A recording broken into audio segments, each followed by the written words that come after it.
I'm chasing these unification fights, and it's frustrating. Zurdo Ramírez, you know, he's mentioned me.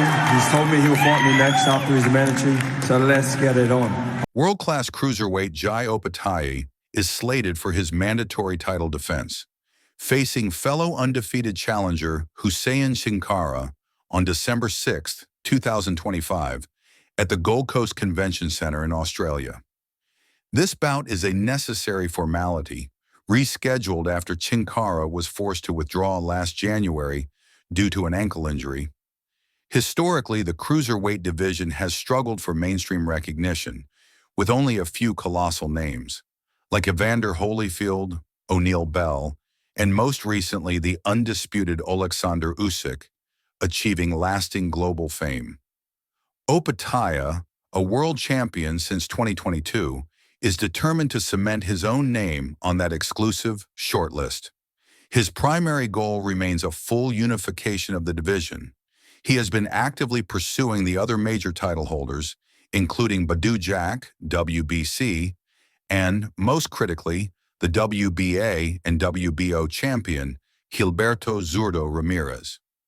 This highly anticipated bout, however, has proven exasperatingly difficult to negotiate, and the immediate horizon offers no good news. Ramírez is currently scheduled to face Robin Safar next January, a fight he is expected to win without major complications, with the latest speculation pointing toward a lucrative clash in May against David Benavidez. Ramírez recently dismissed Opetaia with comments that strike us as utterly childish, stating, "I didn't even know who Opetaia was until recently, and this guy hasn't impressed me at all. He has fought a bunch of cannon fodders." It is our firm opinion that while one might not know the 10th or 15th ranked fighter in the division to profess ignorance of a fellow reigning champion, undefeated in 28 professional fights with 22 knockouts, is a transparent and poor excuse. The irony is not lost. If one examines Ramírez's own record, the single most recognized name is Dimitri Bivol, a fight Ramírez lost virtually every round of in a comprehensive shutout. However, this tactic of publicly dismissing an opponent's resume to justify avoidance is a well-worn page from the promotional playbook used by boxers and their teams alike, and is really nothing new. We understand the pressures of sanctioning bodies. In fact, Opetaia was controversially stripped of his IBF title in 2023 for choosing a voluntary defense against Ellis Zurdo over the mandatory Maris Breedis, a title he later regained. While Benavidez versus Ramírez is undoubtedly an interesting, high-profile fight, the fight that needs to be made for boxing integrity is Ramírez versus Opetaia.